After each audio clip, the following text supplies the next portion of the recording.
The residents of Dale's Path were woken by desperate screams. As they peered from their bedroom windows, they saw a truly horrific sight. Wayne Trotter, their 30-year-old neighbour, was ablaze. He was frantically trying to summon help as his flesh, hair and clothing burned.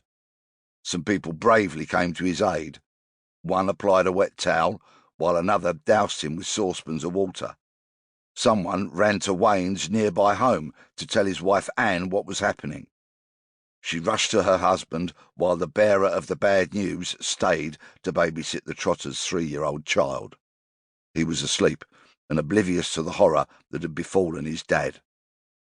As a trained nurse, Anne did all she could while the gathered crowd awaited the arrival of the emergency services.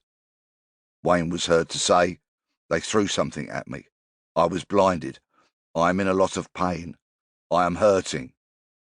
An ambulance rushed him to Barnet General Hospital, but the nature and severity of his wounds were such that he was soon transferred to a specialist burns unit at the Chelsea and Westminster Hospital. Despite their best efforts to save him, Wayne died 12 hours later.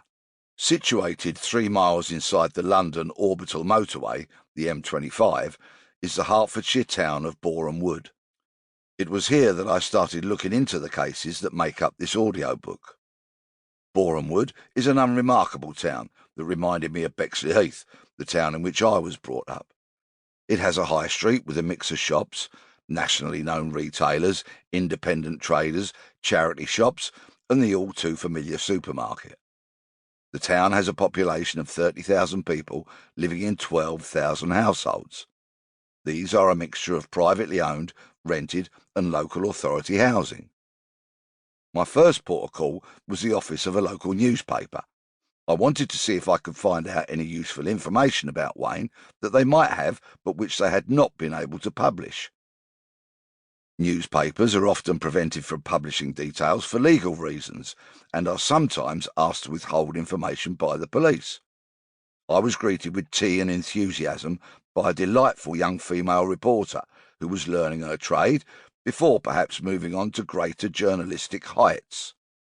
Her older, more experienced and somewhat staid editor soon joined us.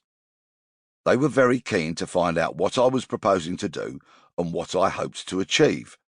They filled me in on everything they knew, and for the first time I realised the incredibly strong desire of local people to see this crime solved. As I left, armed with some useful knowledge, I thanked them for their help and promised to keep them informed of my findings.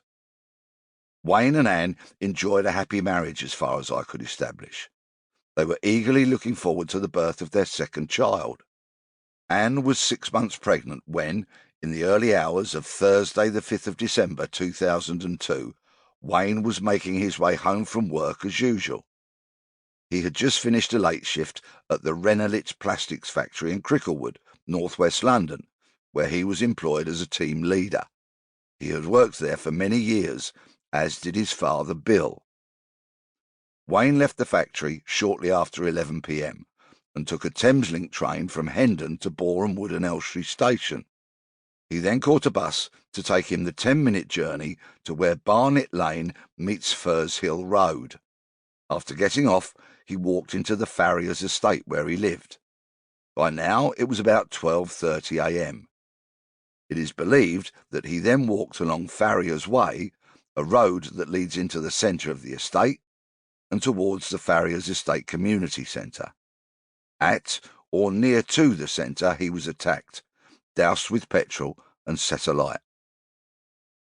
As news of this horrific attack spread, a sense of shock and revulsion was felt by the residents of the estate and the police alike. Detective Superintendent Steve Reed of the Hertfordshire Constabulary, who was tasked with leading the inquiry, said, "This was an appalling and ferocious attack on a local family man, and it appears completely motiveless."